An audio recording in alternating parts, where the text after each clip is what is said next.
Welcome to my channel. আজকে আমি সুজির একটা সীতাভোগ বা সুজির পোলাও বলতে পারো, সেটা বানিয়ে তোমাদের দেখাচ্ছি। প্রথমেই আমি গ্যাস জ্বালিয়ে কড়াই বসিয়ে নিয়েছি। এবারে আমি প্রথমেই চিনির শিরাটা করে নেব, কারণ শিরাটাকে ঠান্ডা হতে হবে, তাই আমি আগে শিরাটা করে নেব।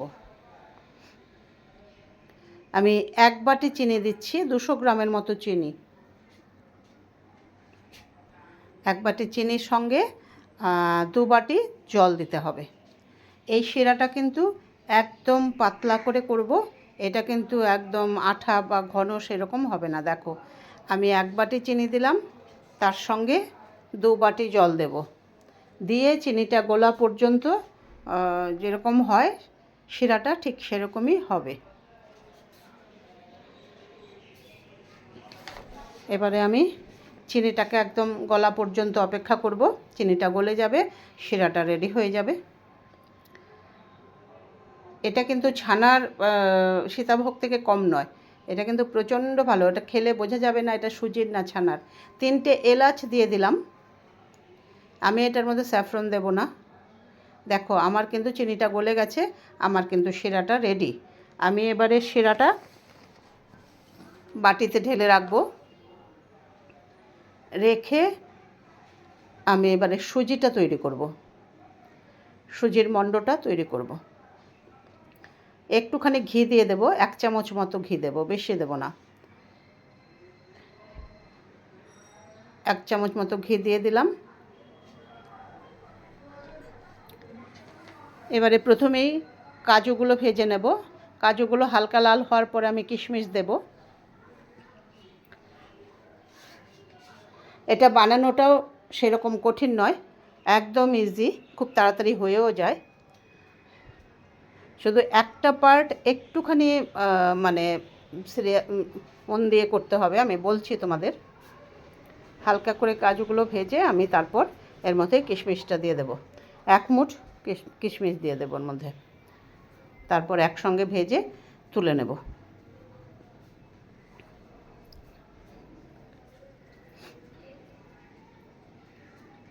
একদম ইজি, একদম। তোমরা করে খেয়ে দেখো যে সীতাভোগ যেটা মিষ্টি দোকানে তৈরি হয় সেটার সঙ্গে কোনো রকম তোমরা ডিফারেন্স করতে পারবে না। দেখো, কিশমিশ আর কাজুটাকে হালকা করে ভেজে আমি তুলে নেব। তারপর আমি সুজির মণ্ডটা তৈরি করব।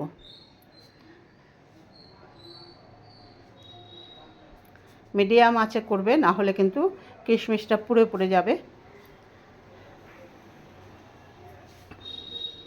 একটু টাইম নিয়ে করবে, সব জিনিসটাই তো একদম ফুল আঁচ বাড়িয়ে ভালো হয় না, একটু টাইম নিয়ে করতে হয়। আমি তুলে দিলাম কিশমিশ আর কাজুটাকে।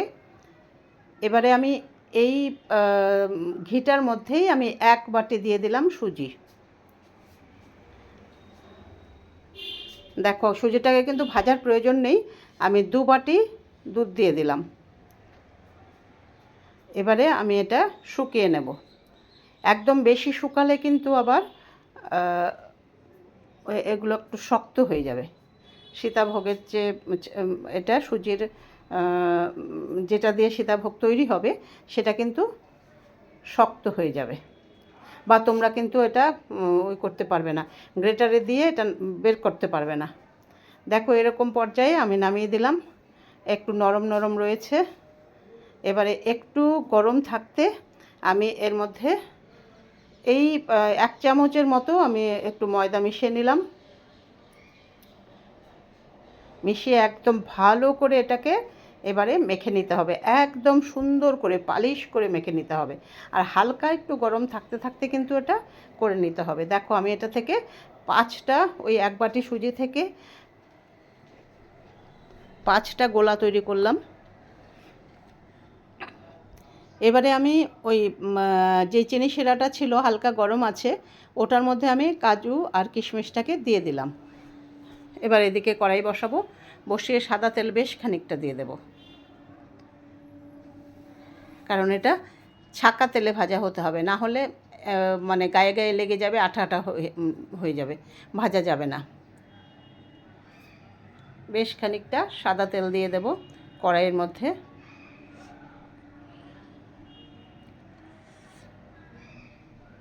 প্রায় 250 গ্রামের মতো সাদা তেল কিন্তু দেব।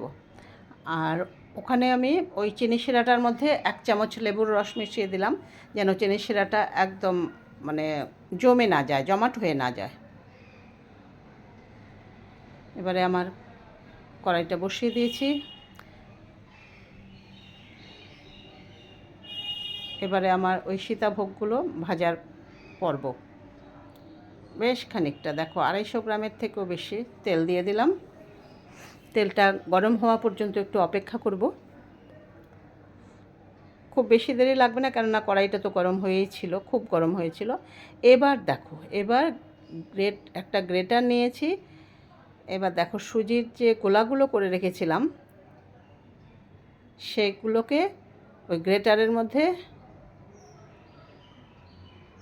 দেখো এই প্রান্ত থেকে ও প্রান্তে একদম টানতে হবে, কিন্তু এটা একটু টাফ আছে এই জায়গাটা, একটুখানি হাতে জোর দিয়ে এটা করতে হয়। দেখো কত সুন্দর পড়ে যাচ্ছে। আর যেটা পড়বে না সেটা হালকা করে চামচ দিয়ে বা ছুরি দিয়ে নিচের থেকে নামিয়ে দেবে। একটু জোরে টানতে হবে। দেখো কত সুন্দর পড়ছে।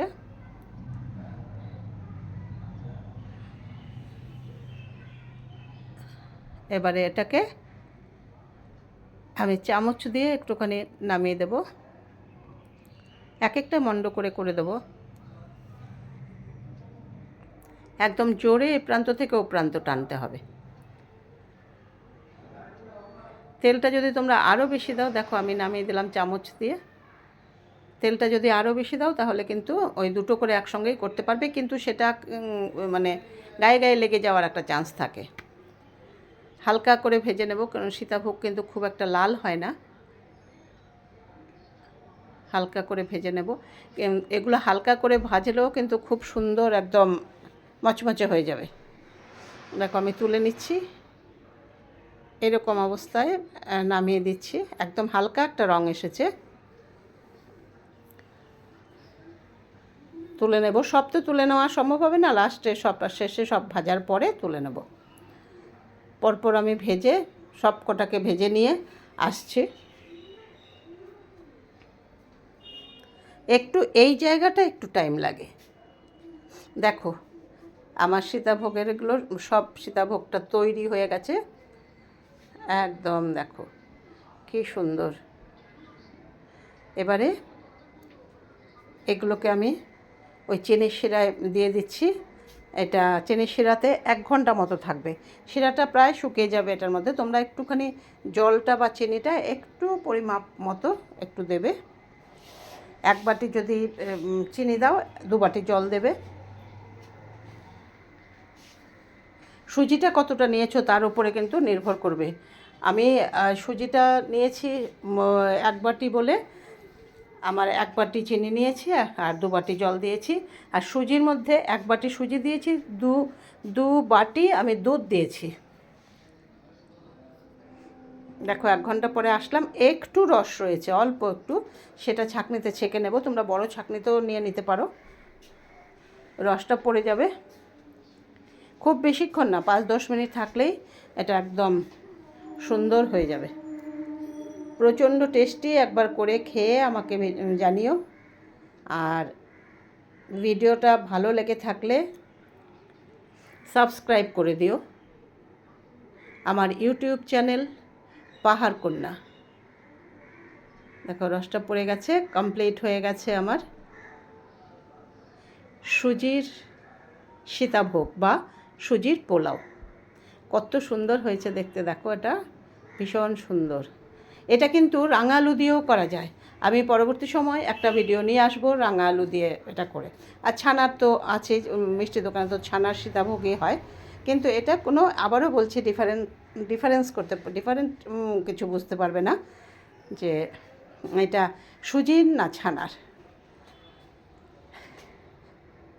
ভিডিওটা ভালো লেগে থাকলে সাবস্ক্রাইব করে দিও আমার চ্যানেল পাহাড় কন্যা। দেখো কত সুন্দর লাগছে। সবাই ভালো থেকো, টাটা।